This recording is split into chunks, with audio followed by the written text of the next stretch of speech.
एक वचन परम सिद्ध स्वामी जी शिवाजी महाराज जी द्वारा दिनांक 7 12 को प्रातः 8 बजे सैकत पानी हुआ।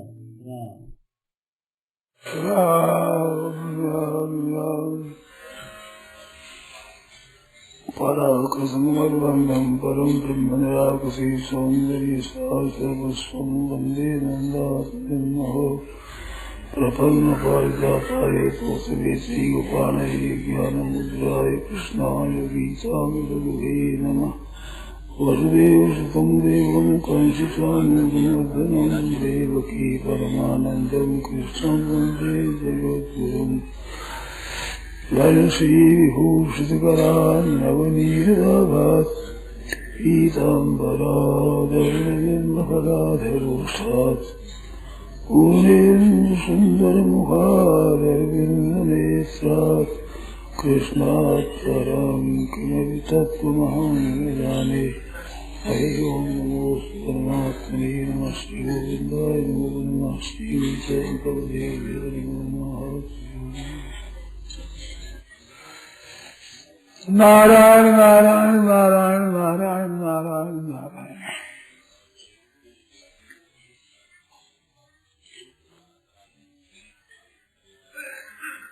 विचार करने से एक बात कई तरह की है, तो ये सब भोगों में है। तो भोगों में शब्द स्पर्श रूप रस गंध 5 विषय है। शब्द सुनना चाहते हैं, अच्छी अच्छी बातें सुनना चाहते हैं, अच्छा कई तरह की कथा खेल तमाशा अधिक देखना चाहते हैं, सुनना चाहते हैं। वो सुनने में शब्द चाहते हैं। वो शब्द 2 तरह का होता है, एक वर्णात्मक होता है, एक ध्वन्यात्मक होता है। बोलते हैं चलते हैं ये वर्णात्मक अक्षरों का है, ऐसे ये ध्वन्यात्मक है। ध्वन्यात्मक में 3.5 बाजे होते हैं। एक खाल का होता है, एक फूंक का होता है, और एक क्या होता है, तार का। ये आपने बता दी बात। और 3 और आधा होता है करताल का। ये 3.5 बाजा है। अब इनमें एक में कई तरह का तार के बाजा कई तरह सतार है, सारंगी तंबूरे कई है। खाल के बाजे में ताल है, पखावज है, ढोल है, ढोल है, कई है। फूंक में कई तरह बांसुरी भी है, मशक का बाजा भी है, कई है। फूंक बाजा सभी पेटी है सब। और करताल है, वो करताल भी है, हाथ में बजाओ चाहे लकड़ी से बजाओ चाहे घुंघरू लगा कर बजाओ, करताल की तरह। ये शब्द होता है। तो शब्द ध्वन्यात्मक वर्णात्मक। वर्णात्मक में 9 व्याकरण है। व्याकरण बता दी 12 वर्ष नहीं पढ़े तो व्याकरण का अंत लिया, तो व्याकरण शब्दात्मक है। उस शब्द में फिर कई तरह के भेद है, क्योंकि कान से शब्द सुनाई देता है ना, तो कान में 2 शक्ति है, दूसरी इंद्रिया में एक शक्ति है। जबान में 2 है, एक ज्ञानेंद्रिय कर्मेंद्रिय 2 जबान में भी है, पर जबान की शक्ति एक ही, कर्मेंद्रिय एक है, ज्ञानेंद्रिय एक है। और आंख में देखने की शक्ति है, नाक में सूंघने की शक्ति है, त्वचा में स्पर्श करने की शक्ति है, रूप की और एक गंध की, एक गंध सुगंधी की, एक रस की, रस चाखने की। तो ऐसे ये भोग है सभी। कान में 2 चीज है, एक कान से सुनते हैं शब्द की है, और एक शब्द के द्वारा ज्ञान होता है, उसकी 2 शक्तियां कान में। मानो सुनते हैं वो तो शब्दों से सुनते हैं, और एक सुन करके स्वर्ग है, नरक है, ऐसे इंग्लैंड है, ऐसे वो नेत्रों का विषय भी होता है, पर पहले कान का विषय होता है।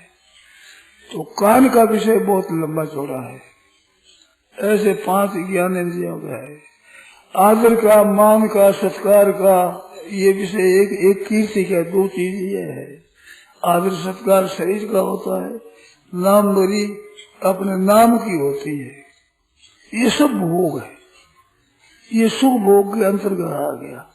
एक सुख भोग है, उसके अंतर्गत ये सब आ गए। तो सुख भोग की इच्छा होती है, एक संग्रह की धन की इच्छा होती है। तो धन दो तरह का होता है, एक स्थावर है, एक जंगम है। रुपया, पैसा, हीरा, पन्ना, चांदी, सोना, माणिक, मोती आदि ये स्थावर जंगम, स्थावर है धन। एक गाय, भैंस, भेड़, बकरी आदि की ये धन जंगम धावर धन है, ये धन कहलाता है। यह धन तो एक इसकी इच्छा होती है, एक भोग की, एक धन की। ये दो इच्छा मुख्य मनुष्यों में रहती है।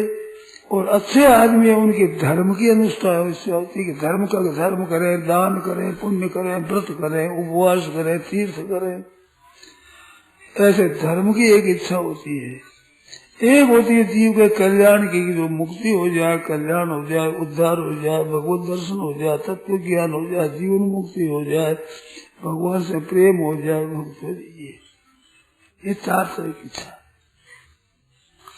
अब चार तरह की इच्छा है, इनसे बाहर कोई नहीं है। वो तो फिर आप लिख लेना, फिर पूछ लेना। तो चार तरह की है।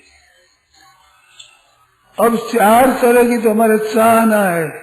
हमारे पास उपाय कितने हैं इन चीजों के प्राप्त करने के उपाय, कि धन भी प्राप्त कर लें, भोग भी प्राप्त कर लें, धर्म का अनुष्ठान भी कर लें, कल्याण भी कर लें। इसका उपाय क्या है? उपाय पास हमारे दो है। एक तो है प्रारब्ध, एक है पुरुषार्थ। एक तो प्रारब्ध से मिलता है, एक उद्योग कर्म से मिलता है।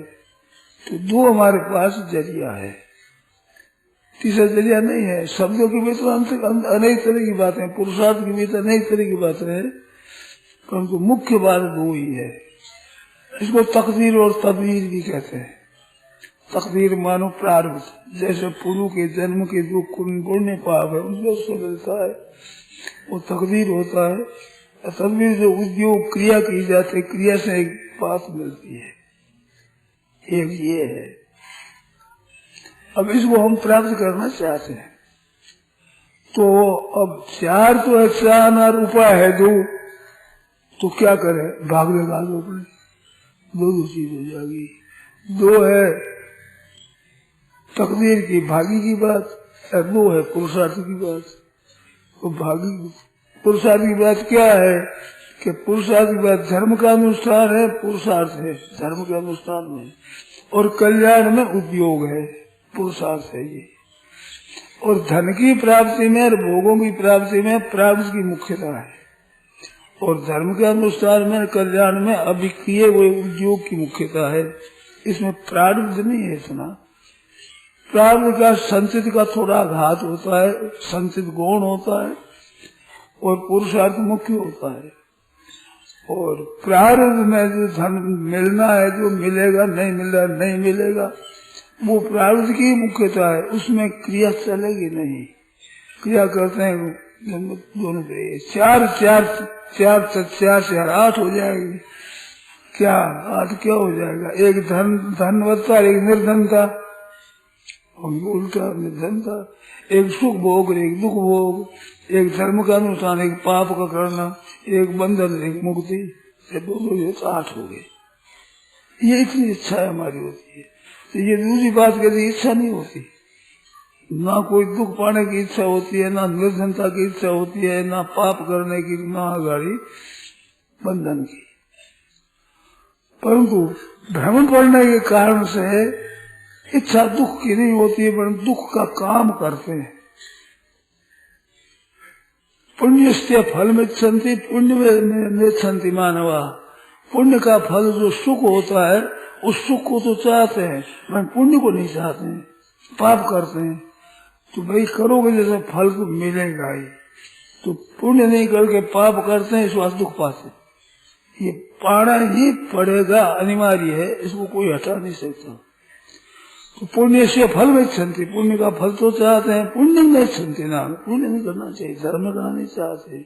न पाप फल में छंती, पाप का फल तो नहीं चाहते, पर पापन कुर्वंती यत्नता, झूठ, कपट, जलसादी, बेईमानी, धोखेबाजी, विश्वासघात, ठगाई आदि ये करते हैं। प्रयत्न पूर्व करते हैं, छिप छिप करते हैं, एकांत में करते हैं, किसी को पता नहीं लगा, ऐसा करते हैं बड़े जोरदार। तो दुख भी ऐसा अचानक मिलता है, अनचित बिना चिंते विचार विचार किए आप साहब आकर मिलेगा ही, दुख मिलेगा ही। और बंधन में पड़े ही है, मुक्ति नहीं कर तो बंधन तो सोचे है ही, प्रकृति का बंधन है। ये चार है।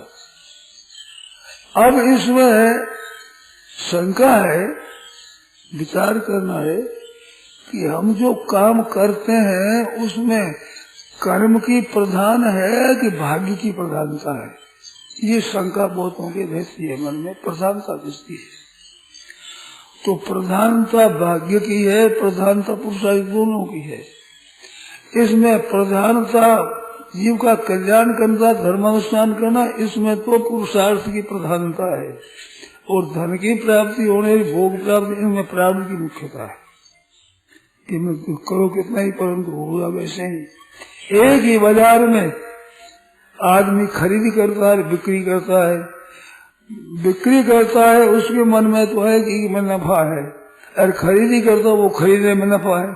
अब दोनों में नफा कैसे होगा? वो नफा तो एक में होगा, चाहे खरीदी में हो चाहे बिक्री में हो, परंतु जस्ती है भीतर में, तो जस्ती है उसमें प्रारब्ध मुख्य है। प्रारब्ध के कारण से खरीदता है, नफा हो जाता है, और प्रारब्ध के कारण नुकसान हो जाता है। चतुराई में कम नहीं है, बुद्धिमानी कमी नहीं है, विचार करने में कमी नहीं है, तार समाचार में कमी नहीं लगता है। सब करते हुए भी ऐसा उसे घाटा देना पड़ता है, क्योंकि प्रारब्ध का मुख्य प्रारब्ध का है, अभी पुरुषार्थ की मुख्यता नहीं है। परंतु लोगों ने पुरुषार्थ की मुख्यता मान रखी है कि बस कर्तव्य कर्म करना चाहिए। उसमें कहा है भाई काय मन कर एक आधारा, और दैव दैव आलसी पुकारा। दैव करना प्राप्त हो तो आलसी काम करना चाहिए, तो कर्म की मुख्यता मानते हैं। पर इनमें होने वाले जो होनहार है, वो होनहार कर्मों पर नहीं है, वो प्रारब्ध पर है। इसका अर्थ पुरुषार्थ नहीं करना चाहिए, ये कभी नहीं हुआ है। पुरुषार्थ तो पूरा करना चाहिए।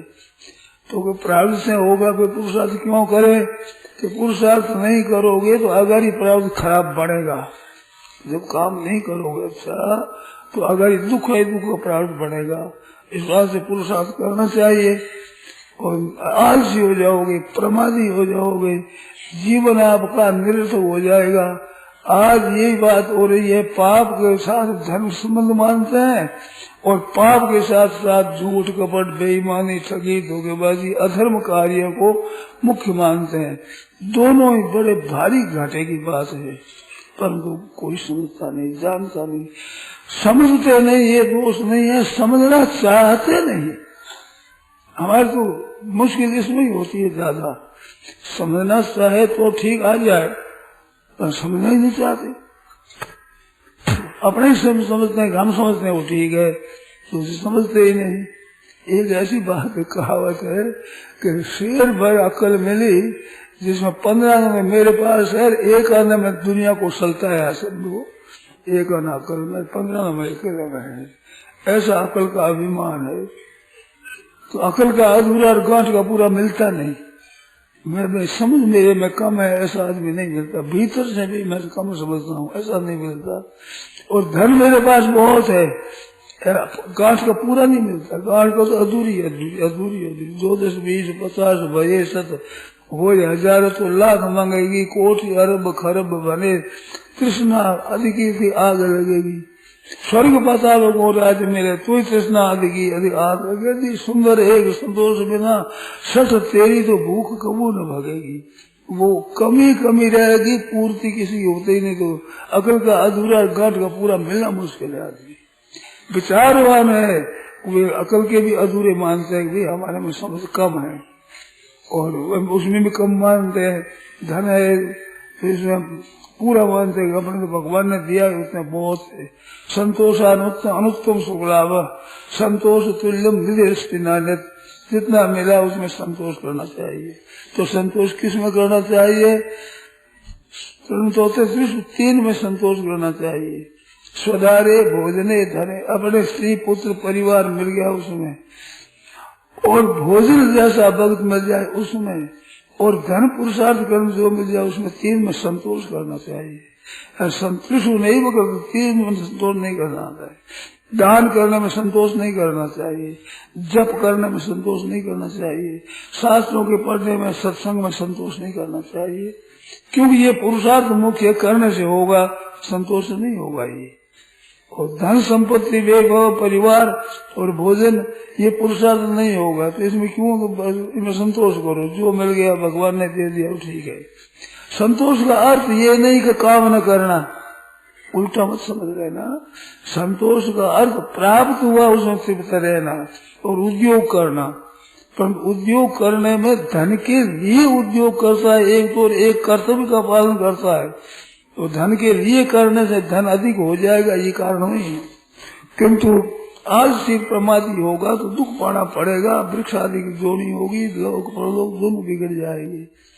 इस वास्ते उस पुरुषार्थ करना, उद्योग करना, तो उद्योग करने से आलस्य और प्रमाद नहीं है। प्रमाद आलस्य तमोगुण तामसी वृत्ति है, करना रजोगुण वृत्ति है। पर रजोगुण वृत्ति है, ये रजोगुण वृत्ति मानी है पतंजलि योग दर्शन में, जो योग दर्शन एक शास्त्र है उसमें रजोगुण को क्रियात्मक माना है, पर गीता क्रियात्मक नहीं मानती है, मानती भी है क्रियात्मक, पर मुख्य रागात्मक मानती है। जो रागात्मक वृत्ति, राग रूपी रोग है, क्रिया से आप बनता नहीं है और क्रिया से नहीं बनता है, राग से बनता है।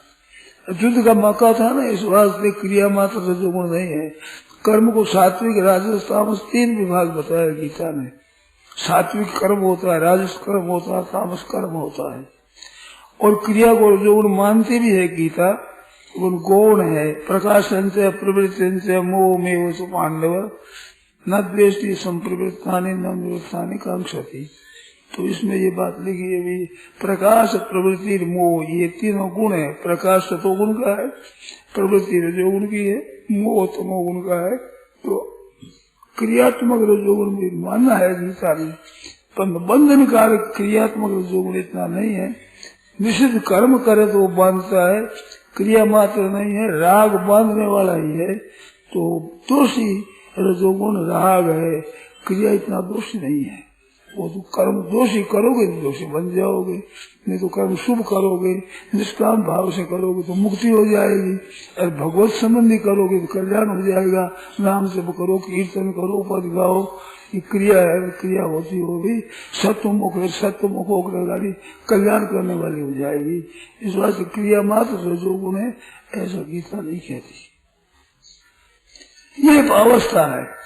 अब कहते हैं इसमें बराबर कौन है, बलवान प्रारब्ध है कि बलवान पुरुषार्थ है। कहते इसमें उत्तर हो गया, मैंने कहा इसमें उत्तर हो गया। बलवान क्या है, इनका क्षेत्र अलग अलग है।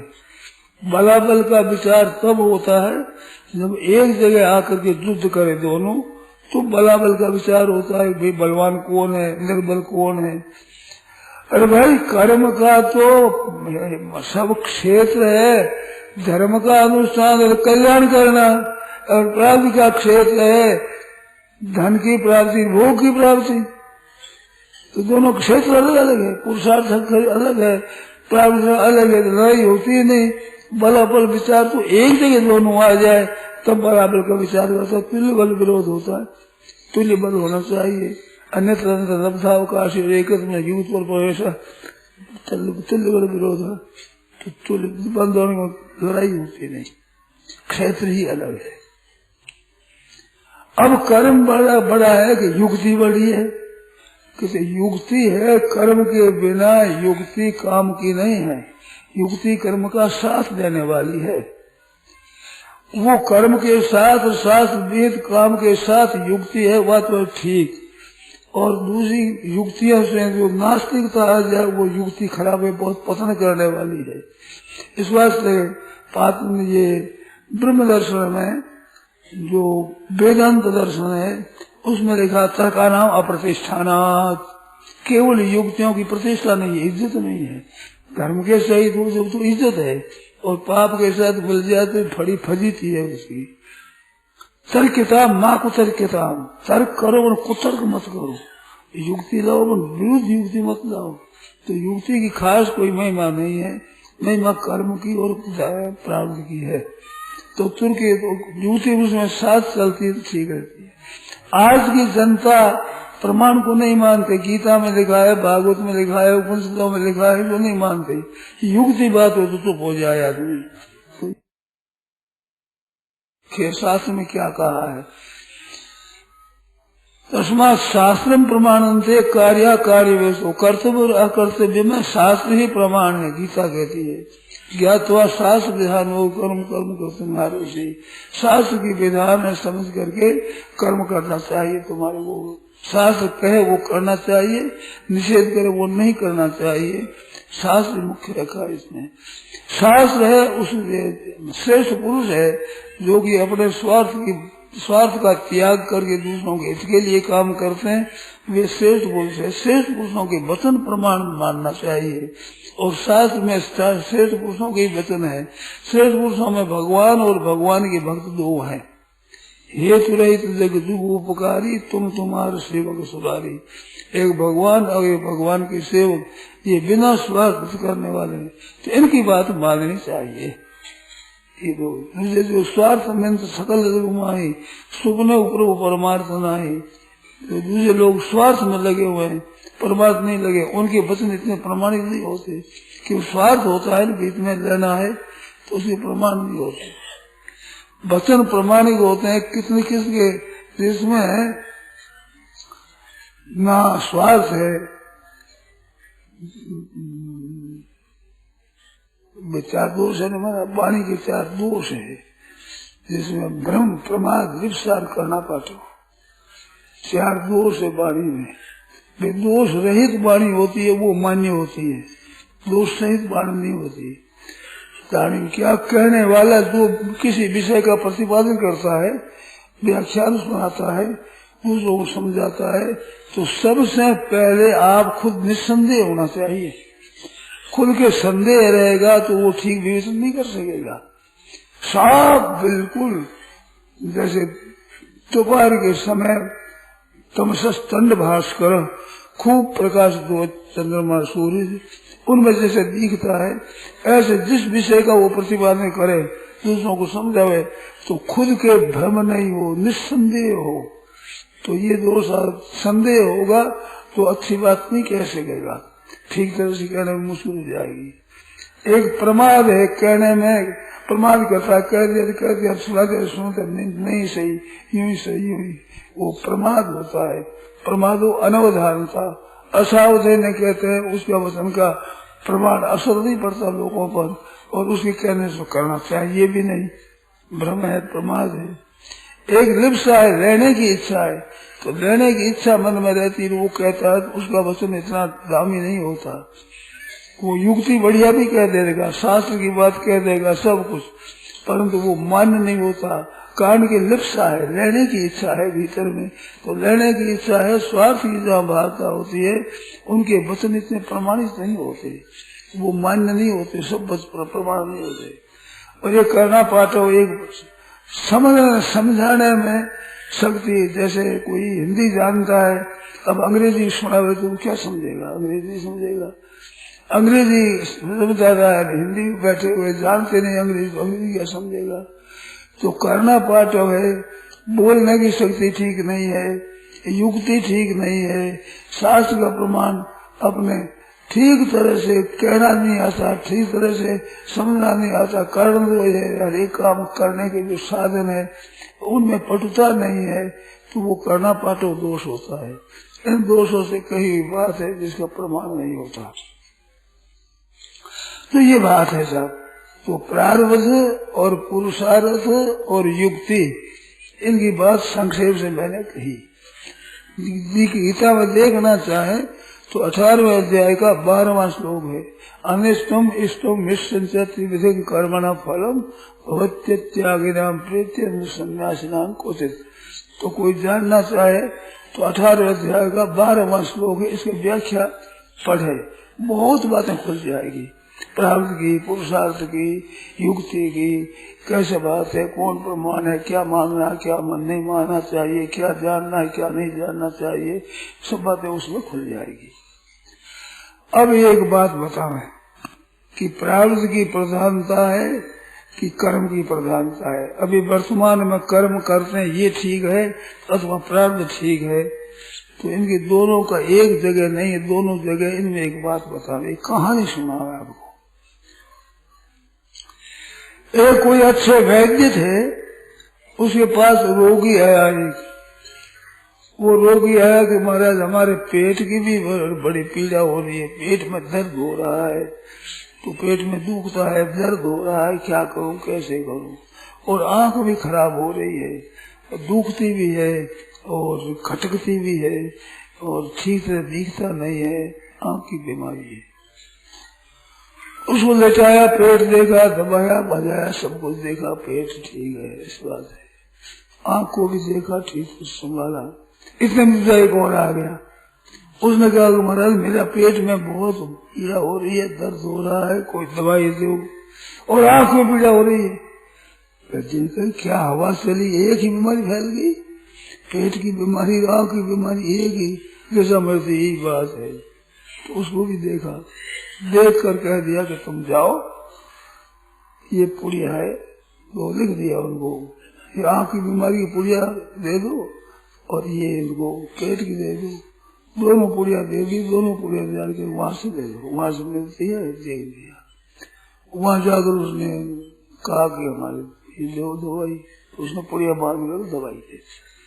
एक में आंख की पुड़िया बांध दी, एक में पेट के लिए दर्द दूर करने की चूर्ण बांध दिया। चूर्ण बांध कर कह दिया कि देखो ये चूर्ण है, पानी में डाल देना, उसको ओटाना, तो अच्छे का 2 छटाक रह जाए, तब काढ़ा छान करके ठीक है सो पी लेना पेट में। और ये आंख में है, जो सोते समय आंख में आंच करके और थोड़ी देर ऐसे ऐसे आंख को करना कि जिससे पानी टपक जाए, किसी सो जाना, फिर देखना करना नहीं, सो जाना चुपचाप, तो ठीक हो जाएगी। दोनों को विधि बता दी, दोनों ने सुन गई, दोनों ले गए। तो विधि तो जैसे बताई वैसे ही की, मैं पुड़िया बदल दी। जो आंख में डाल देनी पुड़िया वो डाल दी पानी में, ओटा कर पी गया वो तो। और जो पुड़िया आंख में वो चूर्ण था जो कूट किया हुआ काढ़ेगा, वो थोड़ा सा डाल दिया आंख में, तो आंख में पहले पीड़ा, फिर कसरा डाल दी, भीतर से पीड़ा ज्यादा बढ़ेगी। और आंख की ठंडी दवाई होती है जिसमें आंख शीतल हो जाए, वो पी गया पेट में बाई को नहीं ज्यादा, आगे दर्द था, बेल बाई हो गई, बाई हो गई तो पेट का दर्द बढ़ गया, आंख का दर्द बढ़ गया। अब वो पड़ा गाली देता है वैद्य को कि तेरा बाप तो मौत से मरा, मैंने मारा नहीं, तेने किस दिन का बदला लिया, मेरी पीड़ बढ़ा दी। अरे कह रहे तो मैं दवाई नहीं दूं, तो कोई बात नहीं है, परंतु दोनों पीड़ बढ़ाई क्यों है? पेट की पीड़ी बढ़ा दी, आंख की पीड़ी बढ़ा दी। रात्रि भर गाड़ी देता रहा, सुबह जल्दी पहुंचा, दवाखाना खुला ही नहीं, पहले ही पहुंच गया। वो बैठ जाए, क्या हुआ क्या हुआ क्या हुआ, मेरे को पूछे क्या हुआ, तुमने किया सो हुआ, क्या हुआ? मेरे पेट की पीड़ा बढ़ गई, आंख की पीड़ा बढ़ गई, बोंड पीड़ा बढ़ गई हमारी, तुमने किया वो हुआ। बढ़ने की बात तो नहीं है। किसी की दवाई जल्दी हुक्म उठाती है, किसी की देरी से, किसी के थोड़ा लाभ होता है, किसी के ज्यादा, ये तो हो सकता है, पर उल्टी पीड़ा हो जाए ये बात तो है नहीं। दवाई में ऐसी कोई दवा में है ही गुण, ऐसा गुण नहीं है कि नहीं है, तुम्हारे घर से नहीं है। मैं तो भूत भोगी हूँ, रात भर दुख पाता रहा, बड़ा कष्ट हुआ, मेरे पेट में भी, आंख में भी बड़ा दर्द हुआ। ऐसा था तो पटकी चूर्ण वाली आप पुड़िया, एक पुड़िया ये थी कि दूसरी तो पी गया, वो तो पी गया, वो क्या बचे उसमें, ये तो थोड़ी आंख में हटी नहीं, अब इतना चूर्ण कैसे हटा, आंख में मावी नहीं, इस बात से ये बच गई, ये पुड़िया है। सब गारे अकल का पहाड़ ऊंचा काम क्यों किया, पेट वाली ले ली, आंख वाली ले ली, पेट में तो मरा नहीं, ये गरीब समझ अच्छी बात है, प्रारब्ध है, पीड़ा तो बढ़ेगी, पुड़िया उल्टी करेगी तो पीड़ा बढ़ेगी, इतने में दूसरा आ गया कि कैसे है कि मेरे तो फर्क है। देखो ये पैसे वाला आदमी, पैसे वाले को आपने बढ़िया दी, मेरे को घटिया दी। घटिया बढ़िया नहीं, आँख की दवाई एक ही है, एक ही पेट की दवाई नहीं है, पर तू पुड़िया बदल दी। तुम्हारे कैसे है कि महाराज हमारे ठीक है, आँख में तो पीड़ा कम है और पेट में दिया तो उसी बात में एक दस्त लगी तो पेट भी ठीक है, उसमें भी पीड़ा नहीं है, आंखों में पीड़ा कम है। कि देखो ये पैसा वाला आदमी पक्षपात करता है। अरे पक्षपात नहीं है भाई, मेरी पुड़िया तो एक ही है, बस तुमने पुड़िया ही उल्ट ली, क्या किया जाए। ये तो एक कहानी। तात्पर्य क्या है कि हमारे दो बीमारियां हैं, हमारी बीमारी दो। इस दुनिया में एक अंधेरा सबकी आंख में जो छाया, जिसके कारण सूझ पड़े नहीं कौन हूँ मैं, कहाँ से आया। ऐसी आंख की बीमारी है, तो सूझता नहीं, आंख बड़ी बीमारी हो गई। कौन हूँ मैं, कहाँ से आया, कौन दिशा को जाना मुझको, किसको देख मैं ललचाया। कौन मालिक है इस दुनिया का, किसने रची है यह माया, दिखता नहीं। आँख की बीमारी, तो आँख के वास्ते कोई दवाई मिल जाए। एक पेट की, इस दुनिया में एक कूप है जिसके पार कोई नहीं पावे, जिसके भरने कारण प्राणी देश दिगंतर हो जावे। दिन भरे पर घर में जाकर सेवा कर कर मर जावे, पर धन में कमावे नौकरी करे, दूसरा से तीस से पेट की भी कि महाराज पेट का उम्र क्या, उनको दुकान करते हैं, बीमारी करते, कई तरह की उम्र करते हैं, खेती करते हैं, वाणिज्य व्यापार करते हैं, व्यापार में झूठ करते हैं, पर क्या करें, पेट नहीं भरता है। वो पेट गरीब का भी नहीं भरता, धनी का भी नहीं भरता, लखपति का नहीं भरता, करोड़पति का पेट नहीं भरता। पेट इतना बढ़ गया तो पेट की पीड़ा भी बढ़ गई, आंख की पीड़ा भी बढ़ गई। झूठ, कपट, जालसाजी, बेईमानी, महाराज ब्रह्म हत्या से दुगना पाप, जैसा गर्भ गिराना, ऑपरेशन कराना, नसबंदी करना, महान महान पाप करने में जाते लग गए। अब इनसे क्या हुआ, ऐसे आंख की पीड़ा बढ़ गई। अब दिखता नहीं पुण्य क्या होता है, पाप क्या होता है, विधि क्या है, निषेध क्या है, क्या करना चाहिए, क्या नहीं करना चाहिए, कैसे बंधन होता है, कैसे मुक्ति होती है।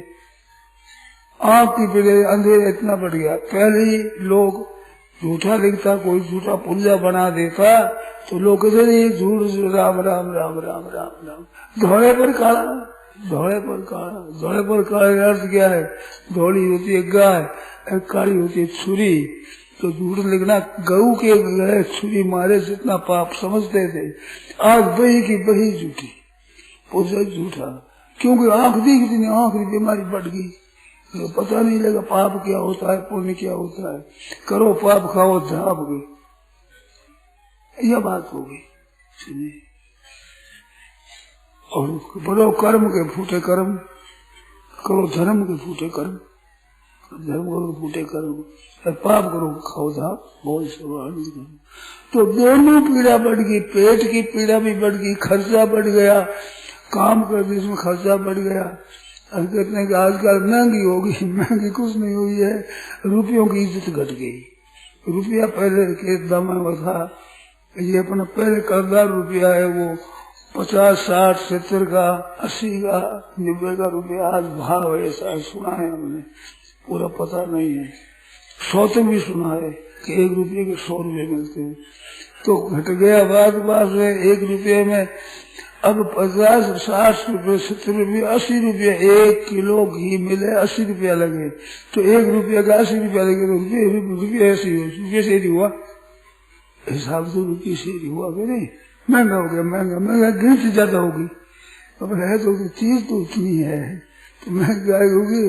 सिक्का घट गया, सिक्का घटने का अर्थ है कि राज्य कमजोर हो गया, राज्य करने वाला कमजोर होगा, उसका सिक्का नहीं चलेगा। जोरदार राजा होगा तो उसका सिक्का चलेगा, तो महात्मा सब घाटा पड़ गया महाराज, ये दशा हो गई। तो आंख की पीड़ा भी बढ़ गई, कि देखता ही नहीं धर्म क्या होता है, पुण्य क्या होता है, पाप क्या होता है, न्याय क्या होता है, अन्याय क्या होता है। मार्गदर्शबंदी करो, गर्भ गिराओ गर्भ। कितना पाप बताया है, 4 महापातक बताए शास्त्र में, 4 महापातक। एक तो ब्राह्मण को मार देना, ब्रह्म हत्या, बड़ा भारी पाप होता है ब्रह्म हत्या का पाप।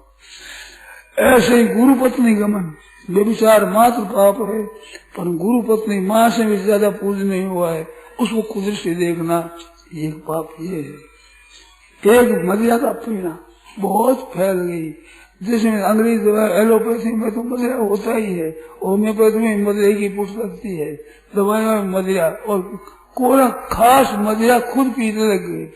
बामण बाणिया कह जाए, मेरे दूतों में काम पड़ा है जिसमें लोगों को महाराज ये तो सब बामण बाणिया है, बामण बाणिया खाना पीना खराब नहीं है, मांस मदिरा नहीं है। आज महाराज ब्राह्मणों में आ गया, बणियों में आ गया, अब किसका नाम ले बताओ कि भाई ये जाति ऐसी शुद्ध है जिसमें खाना पीना खराब नहीं, मांस है, मछली है, अंडा है, ये चीजें खाने लगे, मदिरा पीने लगे, जान करके साफ मदिरा पिए। जो उसे माने समझ आए तो समझे नहीं। शिकायत आया मेरे पास, महाराज छोरा मदिरा पीता मानता नहीं, पति पिता की मानता नहीं। मैंने कहा ये जो 4 महापातक है, मदिरा का पान करना, ब्रह्म हत्या करना, गुरु पत्नी गमन करना और सोना, और जो रतन है इनकी चोरी करना, सुनिए 4 महापातक है। महापातक उनके सामने बताया है कि ब्रह्म हत्या के दुगुना पाप है गर्भधारण, गर्भपात कर दे, यद पापम ब्रह्म हत्याया दुगुणं गर्भपात में। पराशर स्मृति में लिखा है कि जो पाप ब्राह्मण को मारने का है उनसे दुगुना पाप होता है गर्भ गिराने का। वो कानून बन गया, गिराओ। शक्तियां बड़ी विचित्र, हाथ जोड़े इनको, तू ही गिरा दे, तू ही गिरा दे, कपड़ गिरा दे, कर दे, नसबंदी करा दे, ऑपरेशन करा दे, बच्चा नहीं हो जाए। प्रचार करती है, ब्रह्म हत्या का प्रसार करती है, महान पाप का काम करती है, करवाती है औरों से भी। पीछे पड़ जाए, मेरे पास बातें आती है। एक लड़के ने कहा क्या करूं, मेरी स्त्री है जिसके पीछे स्त्रियां पड़ गई कि तू तो बस ऑपरेशन करा ही ले। अरे बाबा मैं पाल करूंगा, तुम्हारे को तो कुछ कहते ही नहीं, पर तू करा ले। पीछे मेरा पिंड नहीं छोड़ा। फिर डॉक्टर ने कहा कि ये अगर ऑपरेशन कराए मर जाएगी, ये जन जाकर पिंड छोड़ा। इस बीती हुई बात मेरे को लड़के ने सुनाई, ऐसी बात मैं करूं क्या। समाज की स्त्रियां पीछे पड़ जाती है, पुरुष बोलते हैं नसबंदी करो, फिर ऑपरेशन कराओ, गर्भ रहे तो गर्भ गिराओ, महान हत्या करती है। कारण क्या, आंख दिखता नहीं। इनका परिणाम क्या होगा, कितना पाप है, कितना अशुद्ध है। मैं तो प्रार्थना करता हूँ कि जिस घर में गर्भपात किया हो उस घर की भिक्षा मेरे को मत देना भाई। महान अपवित्र अन्न है उसका, मेरी बुद्धि भ्रष्ट हो जाएगी, तुम्हारी बुद्धि भ्रष्ट रहेगी, मेरी बुद्धि भ्रष्ट, इतने आदमियों की बुद्धि भ्रष्ट हो जाएगी। मैं कहूंगा वैसी बात है, कैसे मुझे लोग सुनेंगे, बहुतों की बुद्धि भ्रष्ट होगी, बड़ा भारी नुकसान हो जाए। इस बात कह देता हूँ सारे गर्भ तो नहीं गिराया है तो भिक्षा लेंगे, नहीं तो हम भिक्षा नहीं लेंगे। गर्भ गिराने वाली स्त्री देख ले तो वो अन्न अशुद्ध हो जाता है, वो अन्न खाने लायक नहीं होता, इतना महान अपवित्र हो जाता है। पर ये बात तो शास्त्र है, लोचन तो सर्वस्व लोचनम शास्त्रम, सबकी आंख क्या है, शास्त्र है, शास्त्र में जानकर काम करे, वो शास्त्र आंख लुप्त हो गई। पाप का पता ही नहीं कि कैसा पाप है, क्या पुण्य है, क्या ठीक है, क्या बेठी है। आंख की बीमारी ऐसी हो गई, कौन हूँ मैं, कहाँ से आया, कौन दिशा हो जाना, क्या करना चाहिए, क्या नहीं करना चाहिए, कैसे करना चाहिए, लुप्त होती चली जाइए। शुद्धि अशुद्धि की परवाह नहीं है। जूते पहले ही खाते हैं, जूते की चूल्हे पर ठेठ वहाँ जूते चले जाते हैं, और खाने के बीच में किसी का छुआ और कैसी चीज हो, किसी चीज हो खा लो। भाई रोग के कीटाणु इन जूठन के द्वारा बहुत पैदा होते हैं। चाय पीते हैं उसमें वही पी लो, गौरक्ष भी वही पिए, वही साथ में चाय पिए। जब क्या करेंगे, चाय पी लिया तो पानी में निकल गया, बाल्टी में सब जूठन, सब जो मैंने जूठन रहे उसमें एक भी जूठन नहीं, अब 10, 15, 20 की जूठन आएगी, वो हो गया और साफ हो गया, अब पिए सभी। तो बुद्धि इतनी भ्रष्ट हो गई, आंख इतनी खराब हो गई, जिसमें दिखना बंद हो गया कि क्या पुण्य होता है, क्या पाप होता है, क्या कर्तव्य होता है, क्या अकर्तव्य होता है। शिकायत आती है मेरे पास में, छोरा मानते नहीं, माँ बाप शिकायत करते हमारा छोरा मानते नहीं। तो मैं तो कहता हूँ तू अपना छोरा माने ही क्यों, इनको मेरा छोरा है। कोई मुसलमान का छोरा आ गया अपने घर में, आ गया बेचारा, इनको अपना छोरा मत मानो। जन्म गया कोई मुसलमान, जन्म गया हिंदुओं में, जन्म गया नहीं मानता कोई।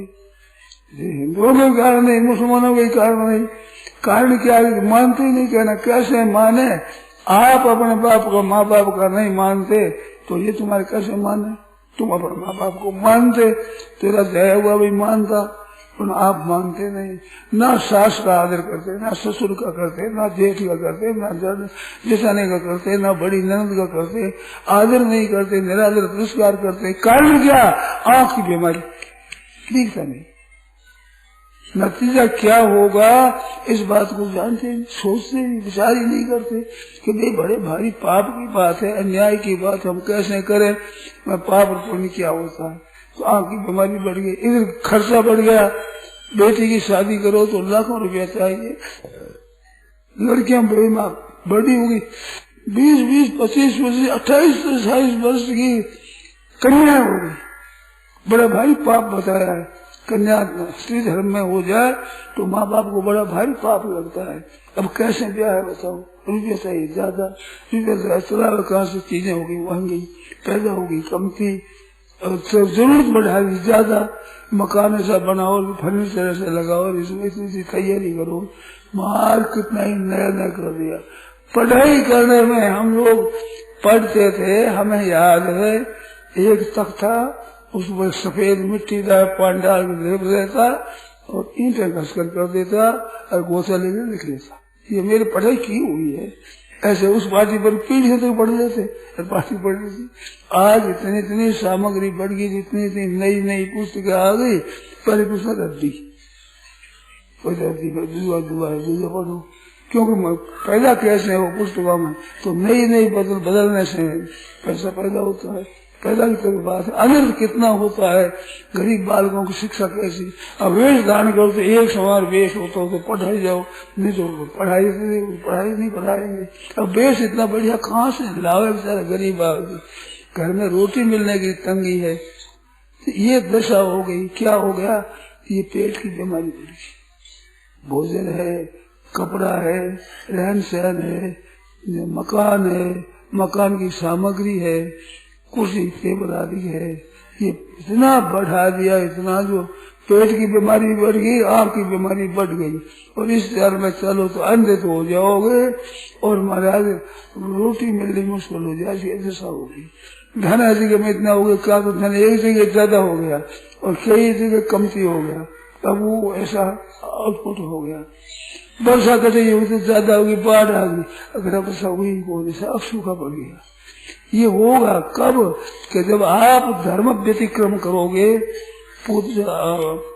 अपूज्या यदि पूज्यन्ते पूज्या नाम से व्यतिक्रम, ये आप अपनी मर्यादा को छोड़ोगे तो 3 काम होंगे, अकाल पड़ेगा और मृत्यु महामारी आवेगी और भय होगा। घर में बैठे बैठे कांपते, घर में रुपये कमाए हुए हैं, राज की इंक्वायरी आ जाए तो कांपने लग जाए।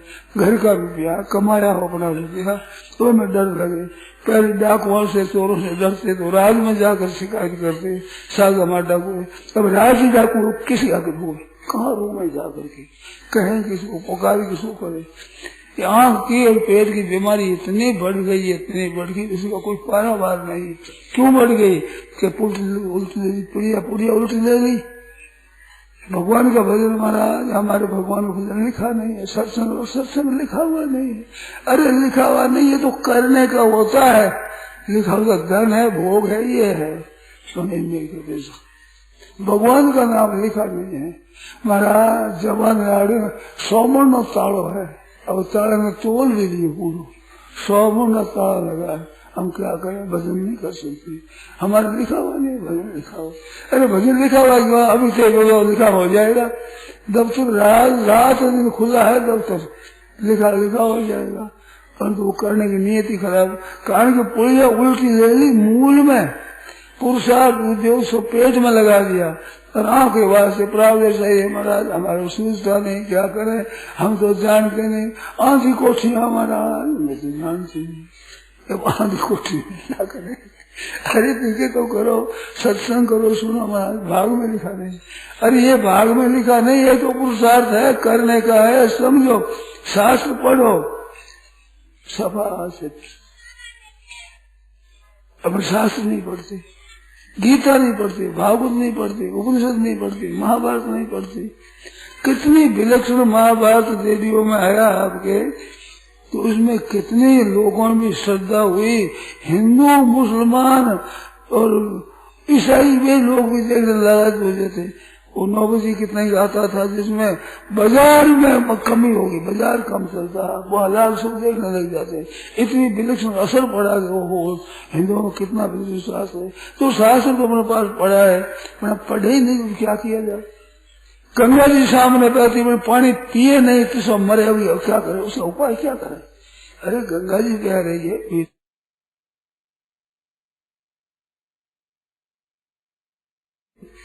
कितनी विलक्षण महाभारत देवियों में आया आपके, तो उसमें कितने लोगों में श्रद्धा हुई। हिंदू, मुसलमान और ईसाई वे लोग भी देखने लालच हो जाते। वो 9 बजे कितना ही आता था, जिसमें बाजार में कमी होगी, बाजार कम चलता, वो हलाल सब देखने लग जाते। इतनी विलक्षण असर पड़ा कि वो हिंदुओं में कितना विश्वास है। तो शास्त्र तो अपने पास पढ़ा है, मैंने पढ़े ही नहीं तो क्या किया जाए। गंगा जी सामने बहती, मैंने पानी पिए नहीं तो सब मरे हुए, क्या करे, उसका उपाय क्या करे। अरे गंगा जी कह रही है, पीरो भाई, गीता है, रामायण है, भागवत है, महाभारत है, उपनिषद है, उनमें कितनी विचित्र विचित्र बातें लिखी है, पर लिखी पढ़ते ही नहीं, ब्राह्मण नहीं पढ़ते। अब दूसरे क्या पढ़े। पहले अच्छे विद्वान होते थे, समझदार होते। भीष्म जी महाराज क्षत्रिय थे, पर बीमार हुए तो भगवान ने कहा शास्त्र का सूर्य अस्त हो रहा है, शास्त्र का इतना शास्त्र का ज्ञान भीष्म जी महाराज को है। कि ब्राह्मण नहीं थे, क्षत्रिय थे। तो शास्त्रों का ज्ञान संपादन करना सबके लिए अनिवार्य है। वो सुनते ही नहीं, समझते ही नहीं। तो ये आंख की पीड़ा हो गई। तो प्रारब्ध किसके लिए? प्रारब्ध है भोग और संग्रह के लिए। प्रारब्ध प्रधान है और धर्म का अनुष्ठान करना, कल्याण करना, इसके लिए पुरुषार्थ प्रधान है। तो बराबर नहीं देखा जाता। दोनों का क्षेत्र लगे, वो उस क्षेत्र में काम करे, वो उस क्षेत्र में करे, बराबर तो तब दोनों एक जगह मिल जाए, तब तो बराबर देखा जाता है। तुल्य बल सब होता है, इन तुल्य बल है ही नहीं, अपने अपने बलवान है सब ही। इस तरह की बात है। चाहिए थोड़ी सी संक्षेप में बात कही। 12वें श्लोक के ऊपर विस्तार से लिखा है, युक्ति संग लिखा है, काफी लिखा है, उसमें आप पढ़ सकते हैं। अब इसमें शंका हो जो करो। इतनी बातें सुनी जिसमें आपकी समझ में नहीं आई हो, मेरे कहने में नहीं आई हो, भूल जाता हूँ वक्त पर कहने में, तो में आ गई हो, किसी गड़बड़ी आ गई हो, उल्ट पुल्ट कह दिया हो, तो शंका करो, संदेह करो, जिससे बहुत खुलासा होगा। जितना संदेह करोगे, पूछोगे, उतना स्पष्ट होगा विषय, बहुत खुलेगा। आज हमारे पास आया ऐसा मांग आई कि प्रारब्ध कहो, पुरुषार्थ कहो, फिर युक्ति कहो और कर्म कहो। तो कर्म पुराना कर्म में प्रारब्ध है, नया काम नाम पुरुषार्थ है, और उनमें युक्तियां हैं जो शास्त्र की सम्मत हो, वो युक्तियां होती हैं। और प्रारब्ध तकदीर और तदबीर। तदबीर मानो काम करना, तकदीर मानो भाग्य में लिखा हुआ। तो इसमें क्या प्रबल है? अपनी अपनी जगह सब प्रबल है। युक्ति शास्त्र के अनुसार तो ठीक है, निश्चित नहीं, काम नहीं है, उनकी कोई प्रतिष्ठा नहीं है। ब्रह्मसूत्र में लिखा सका नाम अप्रतिष्ठान। अब बोलो, मनन करो इस विषय को, तब शंका पैदा होगी। शंका करोगे, जितना गहरा उतरोगे, समझोगे, उतना ही विकास होगा। आंख खुलेगी, एकदम आंख खुल जाएगी, वो क्या करना चाहिए क्या नहीं है। प्रारब्ध के विषय में और पुरुषार्थ के विषय में सब में जानकारी बढ़ेगी।